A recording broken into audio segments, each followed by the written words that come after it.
Is There More is the podcast where creators share how their darkest moments became the breakthroughs that changed everything. We're building a space for raw stories, deep connection, and real hope for everyone who's still writing their story. Brought to you by Dialogue Life Skills, the world's scalable solution to the teen and young adult mental health crisis. I'm your host, Megan 𝗧𝗵𝗲𝗍, and I'm listening. Today's guest is an Emmy-winning actress. You might know her from 13 Reasons Why, or The Orville, or Atlas King, or what she won her Emmy for, 𝗧𝗵𝗵𝗲𝗍. But, guys, she is so much more than that. She has been through a lot when it comes to her personal and professional journey, with her family upbringing in Hollywood, through several relationships, and now she's finally out on the other side of rehab and eating disorder, depression, and alcoholism. And now she is thriving, living the life of her dreams, and giving back. Welcome, Annie Winters. How are you feeling today? I'm feeling good today. I just got back in town. I'm currently in Colorado, and I just went up to Vail this weekend. It's been just so nice. The weather's been changing, and it's kind of getting a little cold, and it's very like I want to just snuggle and go and pick out pumpkins and stuff already. You're in Boulder now, right? Is that where you're coming live with us today? Yes. Cool. Yes, and this is also my messy closet. I'm like in my closet. Tell. It's all like all the way up there and around. So it's we should do a closet tour, but maybe later on in the episode. Yeah, maybe later. So yeah, but thank you so much. It's such a pleasure to be able to talk to you. I feel like I grew up in St. Louis, Missouri, and of course, when you grow up in the Midwest, you watch TV and you see people on television. And for me, I always wondered like how hard it must be to grow up in the industry, especially with our generation. We grew up with like the Justin Biebers and the Demi Lovato's and the Disney Channel stars, and I used to just think like, man, it takes a special type of person to be able to endure that kind of public attention for such a long time. So I know you have experience with that yourself. Can you tell me about like growing up in Dallas, Texas, and then your change to move to Hollywood? Well, I always loved being on stage, and I loved being on camera, like just for home videos and stuff like that even. And I was a competitive cheerleader. So there was a lot of things that I felt like I really wanted to kind of be in the limelight in some way. Um, and I'd always felt like I had some sort of like calling to like help others. When I was young, I thought it was like the Christian thing of like, I'm called to help others find Jesus, but now I realize that it's actually just a spark in me without Christianity involved, and it's a calling to just help others in general. And I think from the experiences that I've had in my life, I've had a lot of draw to help others in those same experiences, or to like shine light on the things that I've gone through, and help other people go through the same things. But yeah, acting, I wasn't really in the limelight like Hannah Montana or Justin Bieber. That would have been a lot, I think. I definitely do feel for child stars that get a lot of that fame and publicity and stuff really early on in their lives. I think I'm very fortunate to have had the career that I've had and it be very successful, and also still not like super famous. I barely get recognized. I mean, it's funny, even at Dragon Con, I was just at Dragon Con, and it's funny because you're signing autographs for these people lined up in front of you, and they're all paying you, and then you walk out from around your booth and no one knows who you are. Like anybody that wasn't standing in front of your like table doesn't really know who you are. And you're like, all right, well, I guess it was just those, few people.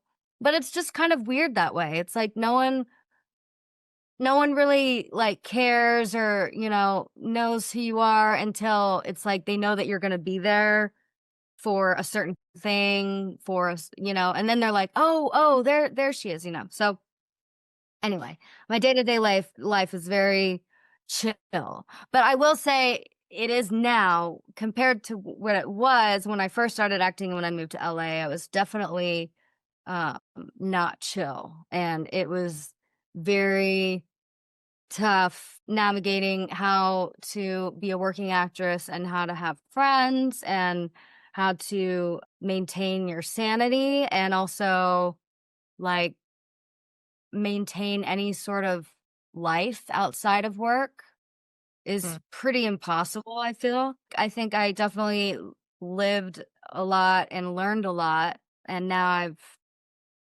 finally gotten to a place where I think I know now how to handle myself in the industry long term to where I'm not going to burn out or crash like I have before. And Mm. I think that it takes time. Yeah. Annie, let me see if I got that. I'm gonna mirror certain things that you say and kind of just like reflect back to you. Part of the dialogue process is trying to accurately mirror what you hear. So that's kind of what I try to do on this podcast is mirror people and ask, did I get that? And then I ask, is there more? And that's the name of the podcast. So let me see if I got that, Annie. So you grew up in Dallas, Texas. You thought you had a calling at first to kind of draw people towards God, and it was more of a Christianity thing, and you always knew you liked performance and being in the limelight. And then as time went on, you kind of recognized that maybe it's not so much drawing to God, but maybe it's for them to recognize something within themselves or just to spark change in people. And you just kind of followed that. And although you didn't have maybe the big fame where people were recognizing you and it was very difficult, it was still a little difficult growing up when you were younger, especially when you first moved to Hollywood, because of having to figure out like friends, like how to have friends, how to have a life outside of work, and just kind of how to have a normal life of some sort. Did I get that? Hmm. Yeah. Is there more to that? Well, I just went through a whole transformation where I just uncovered a whole bunch of trauma and family stuff that I had no idea that I really went through. And I think that that's a thing for a lot of people that they may not realize that they've gone through a lot of things. So I just want to say before anybody says that, oh, I haven't had any trauma, blah, blah, blah, blah, I may think you may rethink that. Maybe not now, who knows when, but I think everyone has some sort of trauma, whether that be in kind of a scale, like someone's terrible trauma could be someone's like this is nothing or whatever. Trauma is individualized and it's to each individual and it affects everybody differently. But anyway, my childhood I used to think was kind of great, but I think that was the facade that we were all trying to play of it looking great. Also, again, with the Christian thing, my dad was notorious for teaching Sunday school classes on parenting when he was doing a terrible job himself at parenting. But it was all about how we looked and how it seemed and how it looked on paper, and that was it. And so, of course, with the acting thing, my dad at first was very like, this is, you're never gonna, basically, like, you're never gonna make it. This is kind of a dream for people, kind of thing. Like, and I just kept saying, like, I don't really care if I make it or not. Like, I just want to do this for fun. And I just kept saying I wanted to do this for fun. And that was kind of what I just kept saying about it because I think a lot of times with parents like or with a dad like I had, I don't want to loop my mom in with my dad. Um but with parents, they like something or they enjoy something that they do in their life, and then their parent kind of makes it become a job or like something that they need to be like really good at or else kind of thing, and it's like then it becomes not fun anymore. And I think that that's like kind of what happened with acting in a way. Like it was fun for me as a kid. It was fun. I mean, I was having fun with it, for a very, very long time. And I was still having fun with it at the end, but think I think it went from being fun to now I'm relying on acting as a job and money, and instead of it being like this fun thing, it now became this really stressful um thing that I felt like was like something I had to achieve, or else I wasn't like good enough now. You know what I mean? But then I ended up doing well. I think that that's what ended up happening and shocking my dad and stuff. And that's when everything kind of flipped, was when he realized that I probably did have a future in this and could possibly do really well and make it, and then that's when he starts trying to handle my finances and stuff like that. So anyway, my upbringing was challenging. I think that for me to still be here and be doing what I'm doing is I'm very proud of myself. And I I'm not going to give too much credit, to be honest, to the upbringing that I had to where I'm at right now.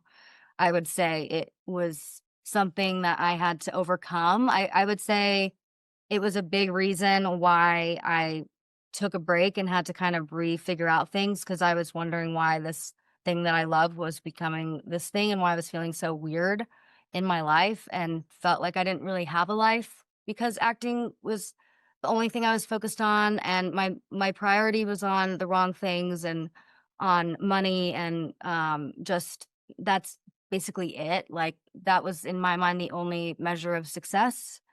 And it's going great when it's going great and you're working, and I'm working like on 2 shows at a time and everything's going great. And then when things, I'll say this, I booked like so often. Most of the time I was in person auditions, I would be booking all the time.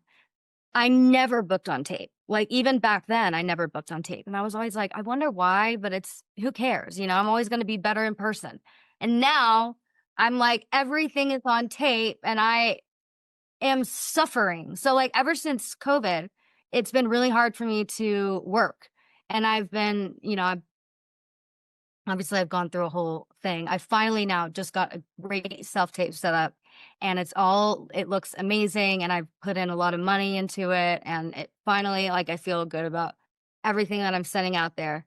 But for a minute there, like for me, I was a little bit like kind of like F you to Hollywood. I was like, I've been working so much. Everyone seems to love me, and now that everything is on tape or whatever, it's like, oh, no, never mind. And also, I will say that was also when I was um getting skinnier as well. So I was also dealing with the eating disorder, as well as alcohol was my drug of choice during the hard time that I went through. How did your eating disorder start? It kind of started well, not I mean, COVID I think was hard for anyone. I think that was kind of the start of the bad habits, probably, for sure. But it was after COVID, after I had finished filming the Orville, and it was like everything had gone back to normal, but there was no more in-person stuff, and auditions were way less. And it was just really hard, especially at the time too, for Caucasian, blue-eyed girls, blonde hair girls too. It's like, it was really like slim. I think it was just that kind of depression that I went through during that time of like me not booking anything, or not hearing back on anything. And you also have to understand, it's not just like not hearing anything. It's also I'm not having any human interaction at all. Like I'm talking to one person on tape. I'm kind of in a bubble of me and my coach trying to figure out how do I book something? Like, how am I going to do this?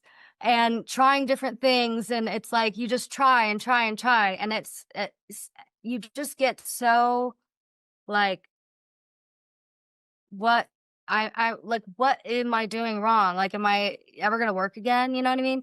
So I think at the beginning I was kind of going through that crisis while also going through like some really just I was just making some not good life choices as well, and kind of letting that disappointment and that kind of no work depression like get to me. It was kind of during that period when I was like, okay, I need to go to rehab. And so no one really missed me. No one knew I was gone. And I left, went to rehab. It was the best thing that's ever happened to me. I literally think that anyone that goes to rehab or has to like get off of something that they're addicted to like that is a badass motherfucker. Because that is hard stuff to do. Because you don't realize that you're getting addicted to something until you're addicted to something. That's very important. I'm glad you said that. I know. I'm like, I was like, I don't have a drinking problem. I'm not getting drunk. I'm not, I'm not going out with my friends. Like I was never a big partier, like going out to clubs and stuff like that. And I was always just more like a daytime rosé kind of thing. So that's what ends up getting in trouble, because now it was just becoming so casual drinking that like I was drinking it so often that my body became accustomed to it, that when I tried quitting, I had withdrawal symptoms and I was told that I could have a seizure and I needed to get weaned off with like medical help. And I was like, whoa, that's crazy. Like I had no idea. Now the more like research I've done and the more involved I've been in mental health and that kind of community, I now realize how like careful we have to be with our minds and our, hearts, and how to take care of myself. What changed for you in rehab? I know how to take care of myself now, whereas before I didn't know how to take care of my mind and my heart. And I think it's made me a much better, like all the recovery I've done has made me a much better like human being. I'm much more empathetic. If I didn't even know I could get more empathetic, but now I am.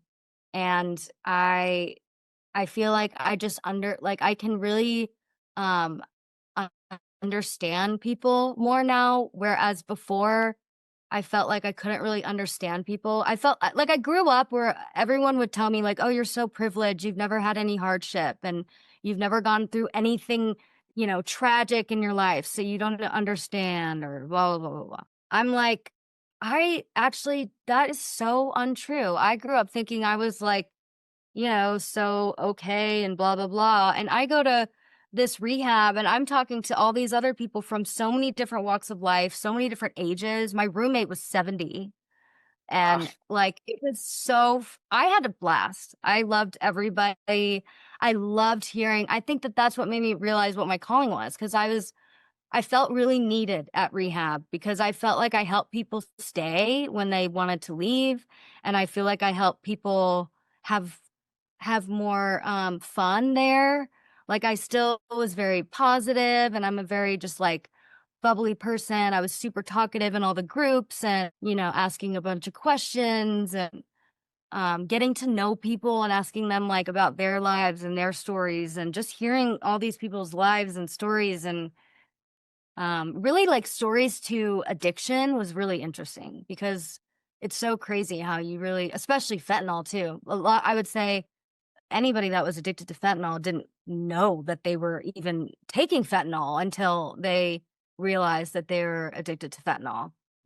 Yeah. So it's just really crazy, crazy stuff. I'm really glad that I got to experience that. And then after that, I thought I was like, the healthiest person ever with my healthy mind. I wasn't drinking any alcohol, but also a lot of the times too, and this is very normal, the alcoholic and eating disorder kind of go hand in hand with some women. And that was definitely the case for me. I didn't realize that it was the eating disorder was kind of the first thing that happened, and then alcohol kind of came later. But, Mhm. that's just all the stuff you unravel. Like, oh, I'm even more fucked up than I thought. But yeah, I was like, okay, I now have this other issue, that comes to light when you get rid of something. So now that I don't have alcohol to kind of numb me, which I used also to kind of get hungry and to eat, like I would drink to get my appetite and things like that. So without that, I was just like feeling on cloud nine. Like I wasn't drinking anymore. I felt this like kind of high. And also I was kind of on a high because I was weighing like to where I felt high. Like you're like before you die, when you're malnourished, I guess, you feel like you're Oh, yeah. in just like amazing. And that's what I was feeling like. And that's why no one was convincing me that I was not okay. Cause I was feeling so good. I was like, I'm sober, I'm healthy, I'm like, I'm not really eating that much, but I'm eating all healthy stuff. Like in my mind, I was like, I'm juicing, I'm eating healthy. Like I just wasn't eating enough. But in my mind, I was like, great. I was doing yoga every day. I was even in Bali on a yoga teacher training to get my yoga hours and working like 12 hours a day on yoga. And I'm really shocked that they even let me do that. I mean, I guess it's out of America, so it's more like not really regulated. But I feel like in America, if you saw me coming into a yoga place, you would have been like, I think that you need to go to the hospital or something. Anyway, Mhm. I ended up doing fine there. Uh, um, and Did you then go when I to got your back, like my intervention time, like I'd kind of been off the grid in Bali for a while, and everyone was kind of trying to reach out to me, but I was on the other side of the world and I was like, whatever. And then when I got back to America, 𝗧𝗵𝗲𝗿𝗲, who I did the Orville with, is a really dear friend, and he helped me a lot with finding a place to go for the eating disorder place because it's really hard to find places for help, especially with the eating disorder. Nowhere in the US, other than Denver, Colorado, funny enough, is a hospital that you can go to for eating disorders over the age of 26. So What? if you're under the age of 26, you can go to these eating disorder places. I know. It's weird. It's like they think it's only like a Young younger disorder. and then Hmm. kind of grow out of it and stuff. But it's Okay. so not true. If you look at Hollywood, I mean, we're filled with eating disorders. I mean, it's everywhere. So I think that I would love to change. Like I don't know what's going on there, but that's weird. Um There was like a seven, like, there's older women or older men in there too that are struggling. People struggle with eating disorders throughout their whole lives. Yeah. So I thought that was really crazy. But I did think it was really cool to have Seth help me because it is very expensive and it's hard to find and it's hard to even just get to have that kind of status quo to even like make the kind of call to say, hey, like it just helps to have someone with a little bit more rank, I guess, and status. Um, but I'm really glad I went, and that was the toughest thing I've ever done in my life. It's still tough. It's still tough. I mean, the eating disorder thing is still tough. And what was the first time you realized you had an eating disorder? Like since I can remember, I've always been wanting the like least calorie amount on the back of the thing.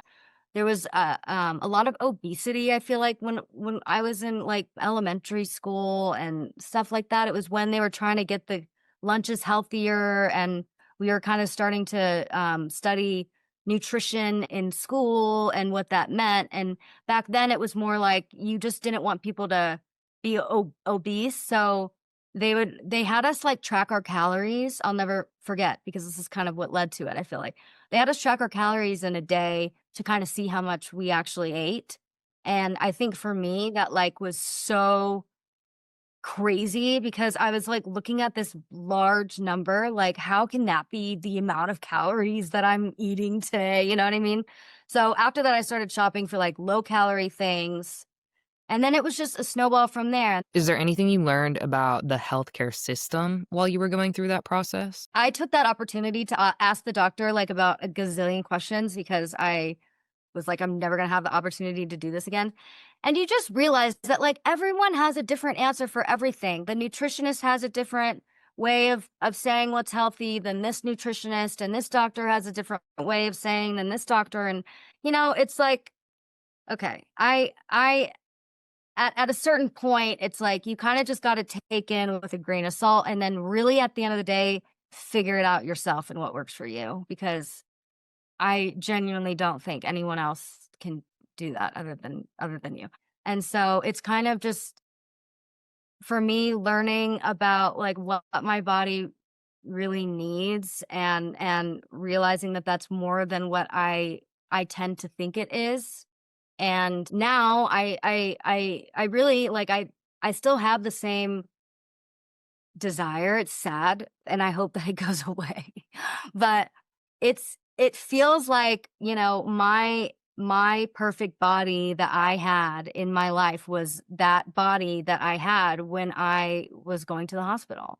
And I still see that as like, like, not, it's a weird thing, because like you look at it and you're like, I know that that's not healthy, but it's like, but I got that skinny though. Like I did it. You know what I mean? I don't know why it's like that. And maybe only people with this can understand it.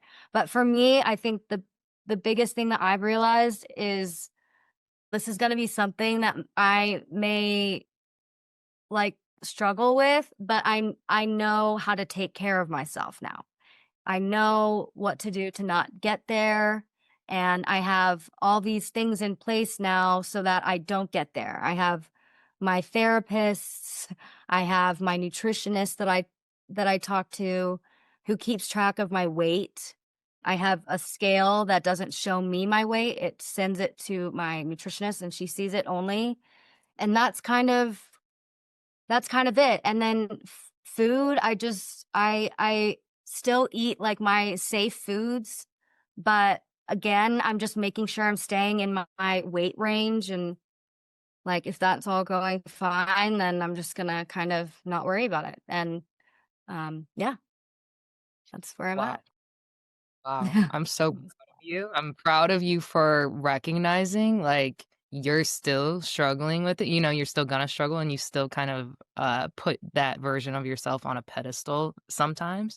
And I'm glad that you're still recognizing that and knowing that it might be a lifelong struggle, but you have the things in place you need now to be healthy and to educate yourself about what is healthy for you now. I don't ever want to lose my life, and I don't Right. ever want to lose my career.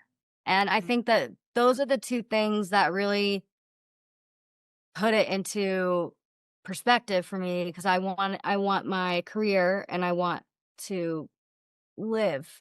And I do think, actually, behaviors are learned, and I think like over time, if you kind of maintain this certain way of living and it's in a positive way, I do feel like over time that voice will get way smaller and become almost non-existent. I just think it's it's just probably going to be a lot of time and practice with good habits, Absolutely. which I think I'm honestly, I'm set up for success. I have no worry that I'm gonna be going backwards. It's honestly like seeing how recovery has been for other people, and like seeing some people relapse and going through that and stuff like that. It has been like really eye-opening for me to realize that I think I am a very determined and strong-willed person, and once I say I'm gonna do something or I quit something, like I usually am very done, and that goes with breakups too.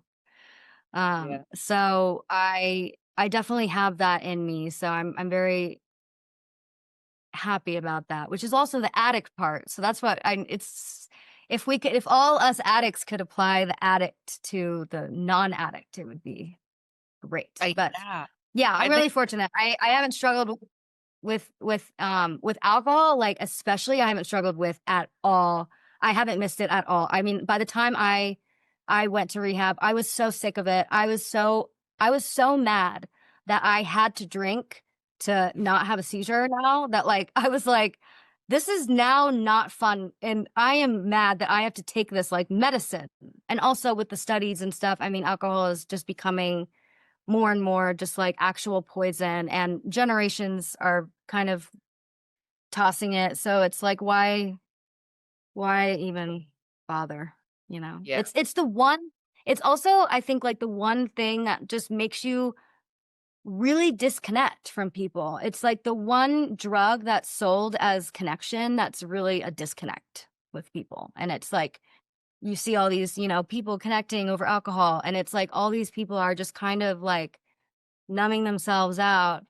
And if you guys don't know what I'm talking about with this kind of connection thing, take mushrooms and you'll see what I mean. When you talk to people and you are really connecting with people and you're like, whoa, I really am like feeling things, you know?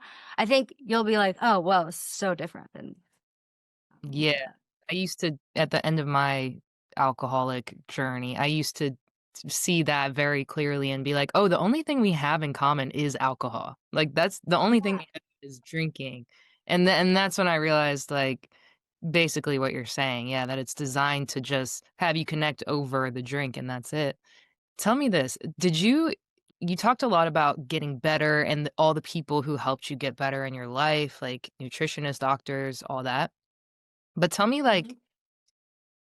how were your relationships during your eating disorder? And did you find yourself like other people telling you how like skinny you are and oh, I wish I could be skinny like you and you're so beautiful? Did that fuel your desire to even take it further? Because I found for me, I felt like I had to keep up with people's the same way you mentioned your dad was like, "Oh, well, you need to be the best at acting now," or whatever, and it kinda turned it into a job. That's how I felt about my eating disorder is, like, everybody saw me as, "Wow, you're so, like, amazing. I wish my body could be like yours." Little did they know I'm killing myself over it, and so I felt like I had to uphold this image in a way. Did you ever feel like Yeah, that? I mean, I you know what? I don't think so. I think what was weird for me was I saw myself on camera, or I saw myself on 13 Reasons Why, the second season that I started in, and then Night School. And those were like the first two things that kind of came out that were big for me. And I just remember thinking like, am I really that big? Like I was like so shocked because I was thinking like, you know, I've always been eating super healthy. So for me, in my mind, with the eating disorder and always kind of eating on a diet is like, I'm just never gonna worry about being fat, you know? Yeah. So for me, I was like watching it like, oh my God. But that was also just me. And I Yeah. made the mistake of of of making that call on my own and deciding to lose weight when no one else said anything about me. I mean, once I started losing weight drastically, people were like, "Oh, you know, she looked kind of chubby in 13 Reasons or whatever." But Wow. it was like, you know, it was over a long time. It's like I was losing weight and I was looking really good for maybe a while. But then when it started to be where I felt like my legs were getting really skinny, and like on red carpets, people were starting to say things like, she's looking really skinny. And so that's when I started trying to like cover up more and wear like more pants. And I wasn't really letting a lot of people see me. I had, and also when I was getting really bad, this was when I wasn't really working, and I think there was, like, maybe I don't know, 4 months probably of where I, like, wasn't really working, and I really, like, spiraled. It was, like, probably not really even that long. Um, and, during the time, or maybe even a little bit before, kind of around that time, I was dating a guy, but he was also in not the best place. And actually, he's who I'm dating still right now. It's really crazy story. But we when we got together, we were in LA, and I think that we were just broken. We both were broken people, but there was something about him that like I felt like he just could get it. You know, when you meet someone else that just gets the world like you do, and you're like, oh, okay, he gets it, and like other people just don't get it. And so there was like that. I was like, okay, he's got that, but also I was just not in a good place. He wasn't in the best place. We were partying a lot. Like the only times we were hanging out was partying. And I would see him like pretty much only on the weekends, and just we would just be drinking the whole time. And that was kind of how it was until I was like, you know what? I think I'm gonna go to rehab. And when I decided I was gonna do that, I was still with him and I thought he was gonna leave me because I was like, we don't really have anything else going for us other than this party thing. And you know what? I actually realized I did a very big disservice to him as well, being pretty much like gone most of the time, because meanwhile he's, you know, falling in love with me, or like, I mean, I'm falling in love with him too, but there's just a little bit of me missing the whole time. So I feel like I didn't really get to know him like he got to know me maybe as much. And I didn't really realize how much he like loved me or cared for me. I just thought he, you know, was partying with me and we were kind of having fun or whatever. I didn't realize he really genuinely cared for me until I went to rehab, and he was there for me. And he came to rehab every visiting day and drove up and saw me and brought me a change of clothes, and or just brought me a whole new wardrobe. I was like, I know I'm in rehab, but I need like a different pair of cute sweats like every single day. So I need you to bring like these other pairs of sweats for me. And so he would like come and would change them out. Um, and then afterwards, we were in a weird position because he hadn't really decided to do any sort of growing with himself, and I decided to go to rehab, and I was like done drinking, and I was right out of rehab, so I was very nervous about relapsing. I was very nervous about like I don't want to drink and I don't want to be around it, and I'm kind of scared to go out. And so it was just a tough relationship to be in, and we kind of just broke up because even though he wanted to, you know, not really go out and party anymore, it was still kind of just the lifestyle that he was in. And like, I didn't even have another life. So if I needed to just kind of separate and like get out of there for a little bit and see. And then, you know, we obviously lived our own lives. We broke up and we kind of did our own thing. And we just texted maybe like a year later or something, like caught up with each other. I was living in Bali and I probably texted him like there's a dog that looks like yours or something. And we just kind of kept in touch. And he was one of those breakups too that it left like, you know, I still really like love you as a person. I just feel like this really isn't working right now. And it's just not working with us. And we're on different pages and blah blah blah. So it didn't feel like wrong to be texting him. I felt like most other guys, you're like, why am I texting this guy? But anyway, and then I moved to Florida after Bali, and it was around then that he texted me, I'm going to Japan and I can't find like anyone to watch my dog. I just saw you move basically to Florida and you have a nice backyard, you know, would Cleo and Wednesday get along kind of thing. I think I might have offered to before he asked. Either way, He lived that in Florida? happened. And he came back. He came to visit me in Florida to drop the dog off, and we went out that day. And I was like, I'm in love. I'm in love. I'm in love. We're gonna be together forever. And then he went to Japan for 2 months or for a month. And while he was gone, I met somebody else, and I made the mistake of having like I just am such a Gemini, really, is what it comes. I am just I see something and I'm like, I this is the life that I think I want, actually. Like this is now the life that I think I want. And the guy was he was gonna be a therapist, and he was like this mental health guy, and I was like super into mental health, and I just gone to rehab and I was doing all this stuff, and I was like, I just want a life full of mental health and therapy, and that's it. Like that's just what I want my life to be. And of course, that's just not what it ends up being. And of course, the therapist that I date was, I don't know how he's going to be a therapist, but we'll see. And, you know, it's But just Panathinaikos. What So happened? then after that, I moved here to Boulder to be with this like other spiritual therapist guy. But then I broke up with him. You with the I therapist? yeah, the therapist.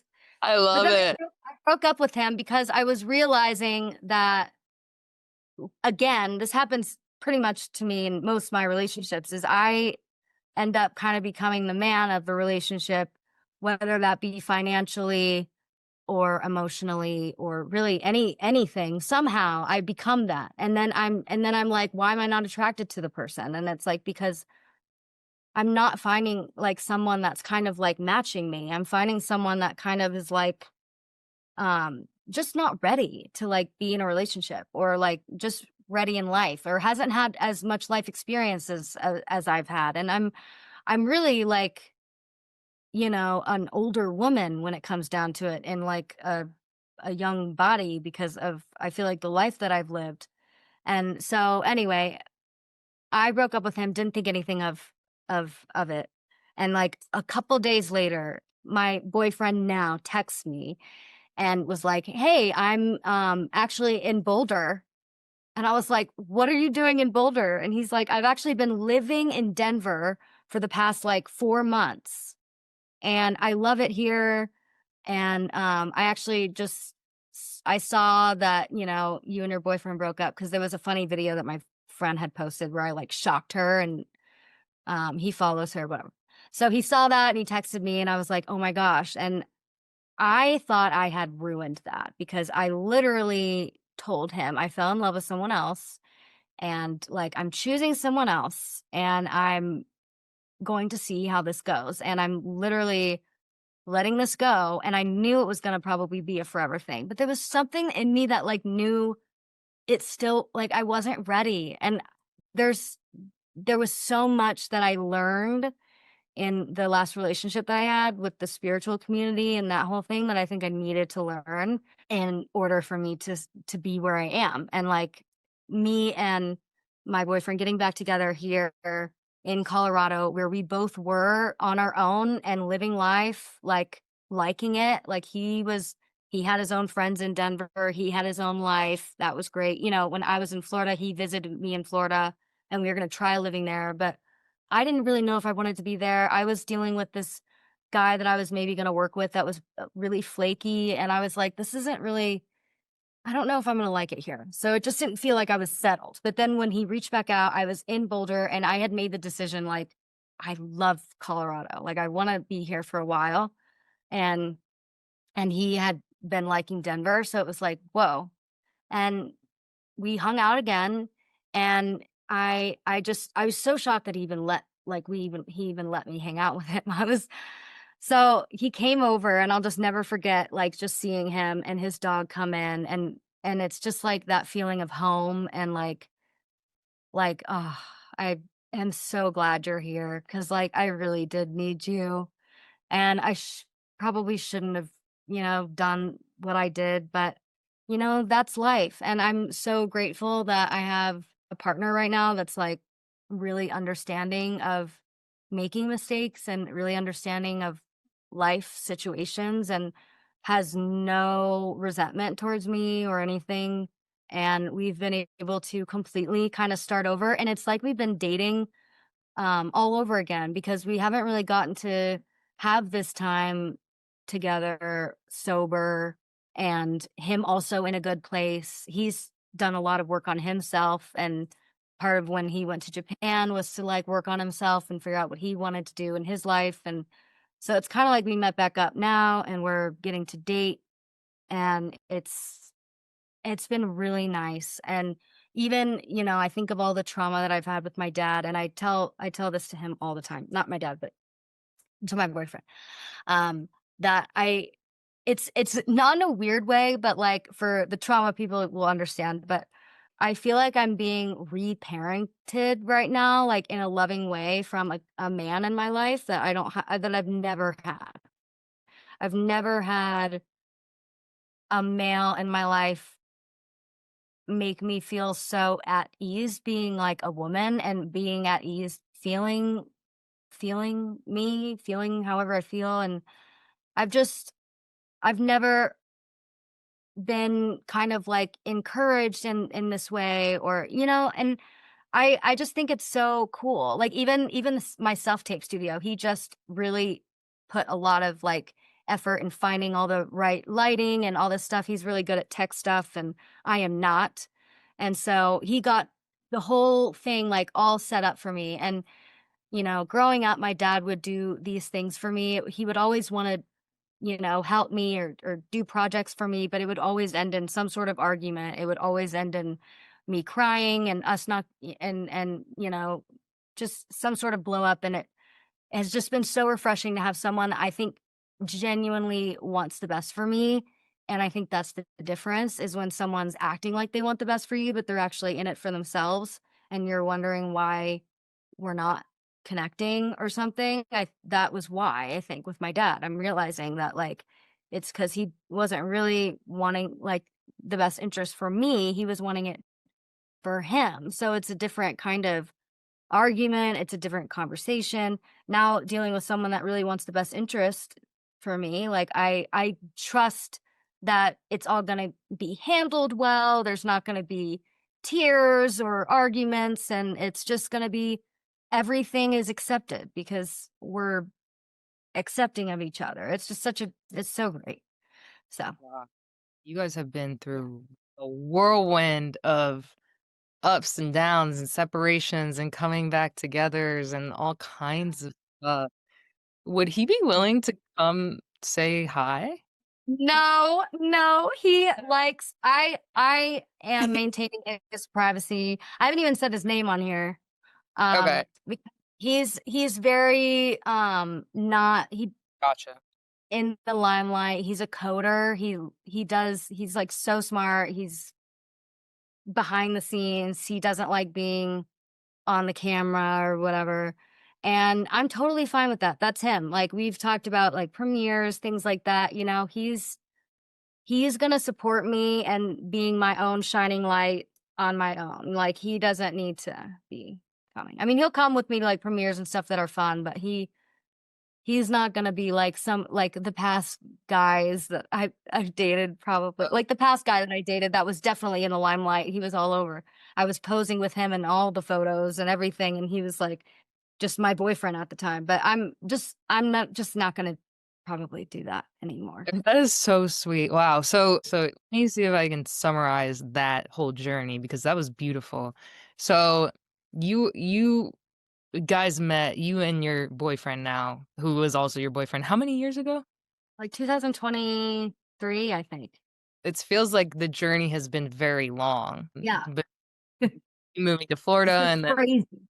yeah, him going to Japan and you meeting another guy and then he ends up in Denver and then you're like, "Oh, I wanna be in Denver." And so it felt like the universe kinda, like, put you guys back together, and it's so interesting how you went to rehab. He was there for you in rehab, and I love the little story about him bringing you clothes and, like but him not maybe doing work at that time while you were doing the work, and then fast forward, he does the work, and then you guys now come together and you have a relationship where it's like you're getting to know almost like a new person in a way, and I Yeah. love that you feel safe with him. You said you feel like you've never been able to feel just like a woman with any man, and you tell him all the time, like, how grateful you are for him because your dad didn't give that kind of support or love to you. He gave more of a conditional, like, I want what's Mhm. best for me, not necessarily what's best for you. But your boyfriend now fully supports you, unconditionally loves you, and you love him back, and gives you, Mhm. like, I want what's best for you, at all times, which is so amazing. And so, like, Mhm. what a good example, of a couple, especially like with your upbringing with your dad and like and all that you've been through too. Yeah, because you can't be in a I think that this is pretty true. You can't be in a securely attached, a good relationship if you're still dealing with like someone that's narcissistic. Like for example, I was dating the worst pick of the men when I was closer to my dad. And the minute I said sayonara to my dad and said, I'm going no contact, I don't want this, I can't have this voice in my head, I need to work on getting it out. I picked him. Like the first guy I picked, actually. I don't know how. But Interesting and too. yeah. I don't think it could survive either. Like I think it's just really hard to do anything and grow when you're having someone put you down. Like you can't have that person. You can't have anybody consistently putting you down. You know what I Yeah. mean? Especially if they're that close to you and have that much influence over you. I think with our parents, it's like sometimes we think they don't, especially as we grow up and we stop seeing them as like perfect. We feel like, oh, you're not really even in my life. We only talk once every couple weeks anyway on the phone. But those people are the most impactful, I think. If they say something or behave in a way that it always gets our skin forever. So I Yeah. love that you kind of noticed you removed probably a lot of negativity from your life, right? And your dad happened to be one of the people who was bringing maybe more negative than positive at that time. And that Mhm. opened up a whole world for you to step into that's like of your creation, not of your past, not of your upbringing, not of like anything that you're holding was weighing you down. And you were like, this is the life. The Gemini and you Yeah. saw the right direction Yes. for the first Yes. time. Even like little things, like even my bunny. I got, I have a pet bunny and she's hopefully pregnant again. We sadly just Oh, she had her first pregnancy, and the first time we were going to do this Zoom call, it was right when she went into labor right then, and I was like, okay, hold on, I'll be on in a minute. She just has to give birth and then it'll be fine. And then it was like, nope.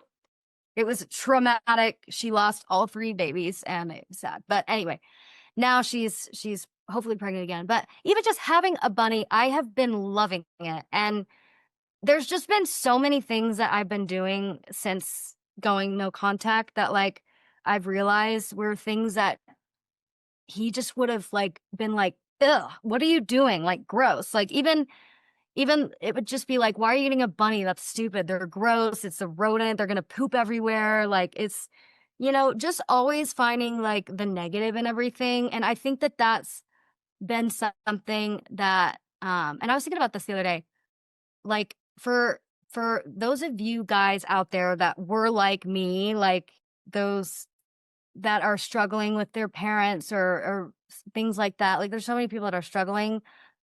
Like I genuinely think that I really didn't get along with my dad because I had a good heart and my dad didn't have a good heart. Like, and that's why we didn't get along. And like there were so many things that I felt like why like so frustrated as to like why someone wouldn't understand or why someone wouldn't care or why someone wouldn't feel something, for me or for someone. And it's like I was struggling with someone that like didn't have empathy or didn't care. And I think, as kids, I encourage kids to really examine their parents and see like who are these people that I'm living with and how are they affecting me, because like I'm going to be an adult. These are just adults. We're all like I need to kind of see. I want to not take it just because they're my parents. They are right. I think that obviously you kind of grow up feeling that way, and then you are like, whoa, it's so not true. Or, I mean, at least for me, I've completely like seen so many different, worldviews and different things and have changed my upbringing. But yeah, I just think that that's very important because I think it's very discouraging. And like I am able to learn and grow and do this because I'm on my own. I'm able to financially support myself. I'm able to make the decision to like not talk to my dad and that be okay. But a lot of people aren't really there yet, and I do feel for those people. So I would just think like as long as you know what's going on, like you don't need to give any validity to the other person. Like, it doesn't matter to me if my dad wins or loses an argument. He's always going to win an argument. Who cares? You know, he's going to win it for himself, but like, I doesn't win it for the world or for me or for anybody else. You know what I mean? So it's kind of just like, I don't know. I just want to encourage people, because I just felt so trapped, and I felt so um dimmed. Like, my light was dimmed, and I felt like I just was hitting a wall. Like, I wasn't able to like be myself, or like something was like constantly being put on me. And I don't feel that way anymore. And I still think that if there are, you know, people in your life that are putting you down, I do think that that should, you know, go away. Unless you agree and you're like, okay, I should get my shit together too. If it's like, okay, I need to get my shit together too, you know, and you're like in agreement, and we're both like kind of, hey, Yeah. talk. But yeah, if someone's like putting their opinion and it's negative on something that you're doing that you don't feel negative about, I think that that's when it's like, yeah. That's really good advice if someone, because that's so practical that people can do. Like, notice if you feel somebody is making you feel bad about something that you love or something you feel is right. Yeah. And if they're making you feel like it's wrong or you're bad for it, then that take note, right? And then just Yes. Yeah. would you suggest, like, especially for kids who are like at home with their parents who probably like, you can't unless you get like emancipated and you figure out how to, like, and you're young, would you suggest like just being aware of it is enough? Or would you suggest they actually like speak up to their parent if they can, right? It's so hard for me to answer that, because I could have all the knowledge in the world, and I don't know. I don't know how I would be able to treat my dad now. I have no idea. I've never even thought about that. Interesting. I just know that I fought him so much. Like, I never wanted to let him win, and it would just cause such arguments in the family, and my mom and dad would like almost get divorced because I would just not let up, like, of an argument or something when I was passionate about something. And I think that that may not have been the best. I mean, I think it helped for everything I did. I'm gonna say, like, I'm glad I did it because I'm where I am now, but like, I don't know if that was the best. It caused a lot of strife in the house, and I think looking back, if I would have known what I know now and seen my dad as like this little kid, and actually more like immature than me, like, is what I feel like you kind of have to see it as, is you're you're arguing with someone that's like not mature to see something that you're seeing or whatever, or even mature enough to like even take consideration into another person's opinion. Um, I think that that's maybe it's maybe better to just kind of like keep them like coworkers. I was listening to this podcast that's like, if you're living with a narcissist or if you're living with someone like this, you gotta like just you they're not gonna be like super excited for you, or they're not gonna, you just have to keep them at like a distance to where you're not giving them all the information about you, to where you're giving you're giving them power to step on you.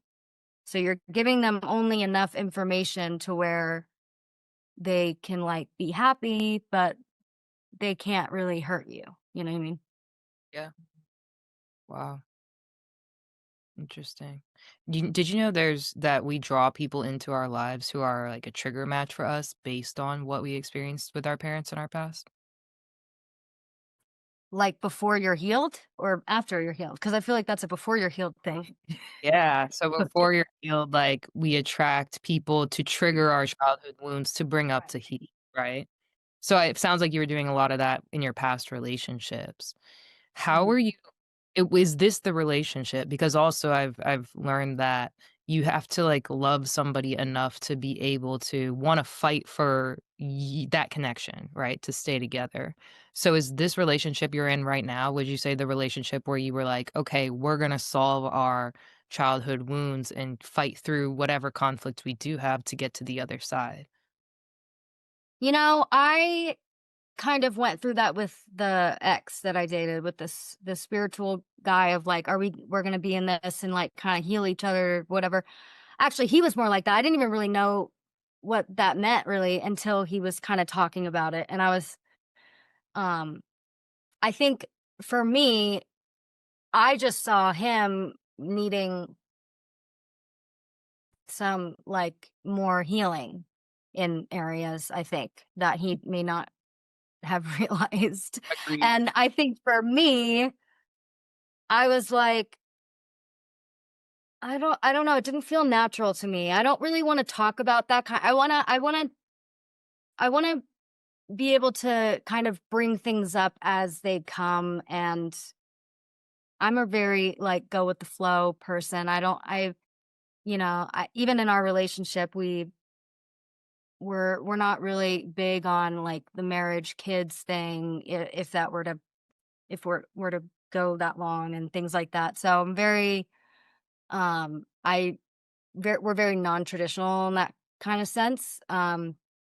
So I don't know. I think for me, if something comes up and I, get emotional for some reason, or, something kind of triggers me and I notice that it kind of set me off or just really anything, I think I'm now way more attuned to myself that like I just bring things up because they just come up and I think about them like often. I'm just a very open and honest person. I feel like me and my boyfriend now have a very like open and honest relationship, especially now that we've seen how we really want each other because we've come back and decided to be with each other. It's kind of like a lot of that trust is built up because you're like, okay, this person actually really wants to be with me because they're still coming back. They're not like you missed your chance and they're trying to make it work with you again. And I think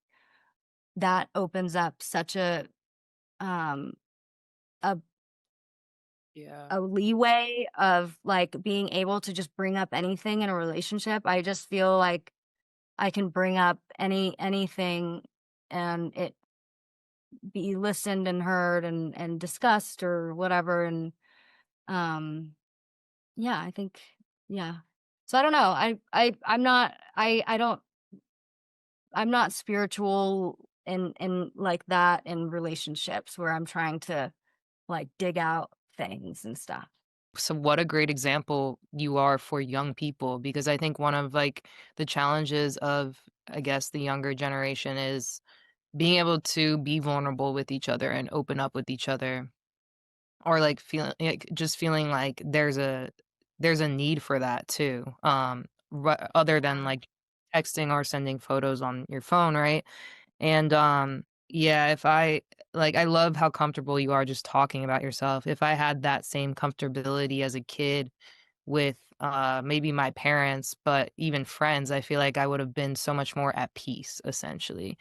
And so I think that's great advice. Just like being open and honest with whatever you're feeling and whatever you're going through is going to be healing for you and for other people, because then you encourage other people to be vulnerable too. And Yeah. I've definitely learned through this whole recovery journey, especially with the eating disorder and stuff, that kind of being something that I didn't or that I knew was a little bit of a secret, but like I didn't, at times I didn't think I had an eating disorder.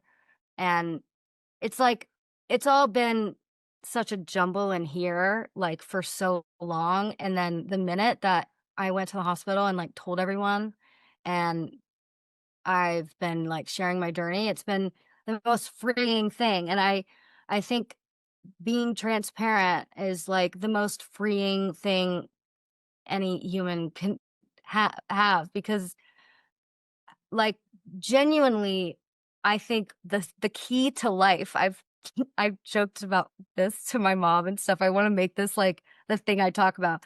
I genuinely think that the key to living like the life that you want is good communication Wow. about living the life that you want, because I have gotten to have really good communication now. And even when I'm just in my mind, like thinking like I should communicate that would make this easier, or like I just I'm realizing how much good communication really can change your life. Because think about it though, the good communication, there's a lot of fear that blocks good communication. Like people are afraid of just judgment of whatever they say or their feelings. So to get to that place of like that good communication, you kind of have to get rid of all those other barriers and blocks on you that are holding you back from having good communication.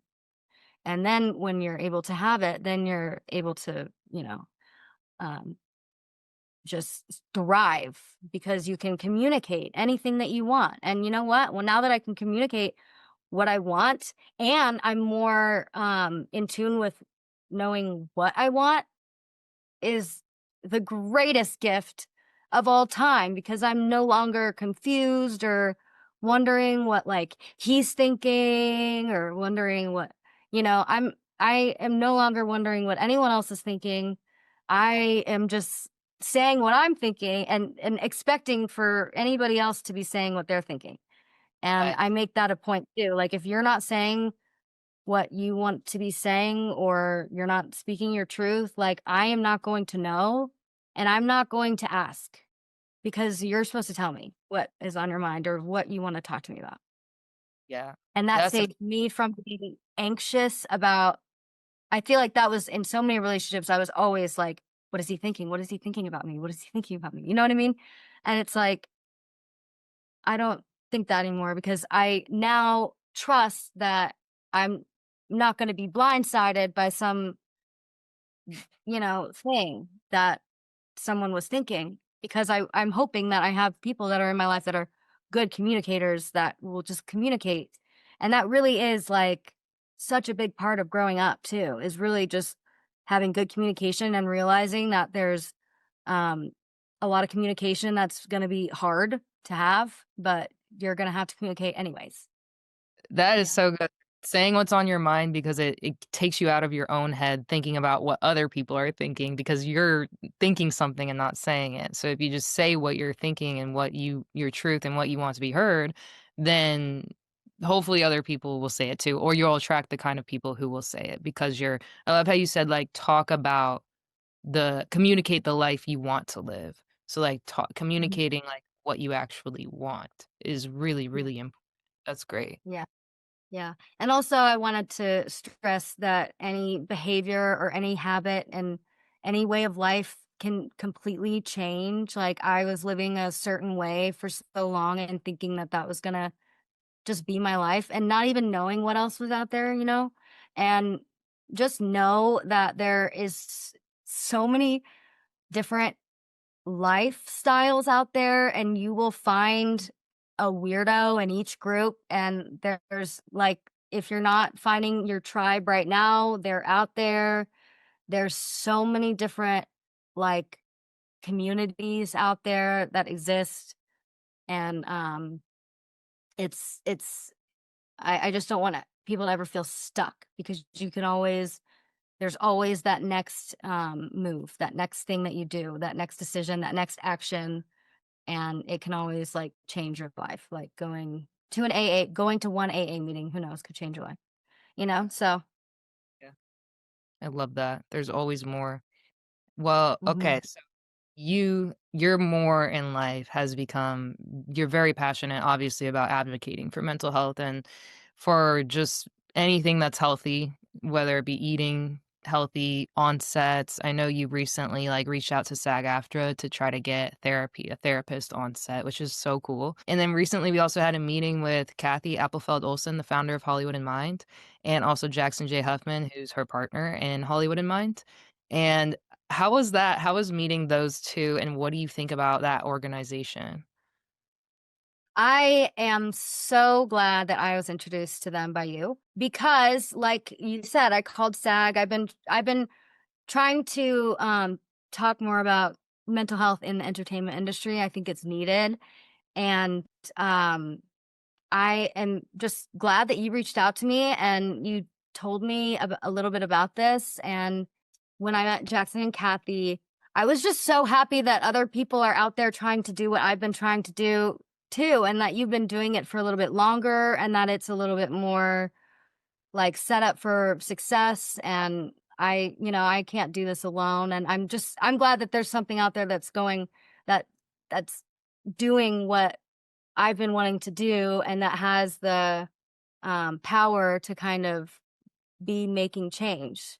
And now I'm excited to be a part of Hollywood in Mind. We're so excited to have you, and you just have so much to share, and what from your personal life experience, and then from your healing, like what you've learned from so many different places and people is really inspiring, and just really who you are. Like your story, I think, is so impactful. So I really appreciate you sharing it with us today.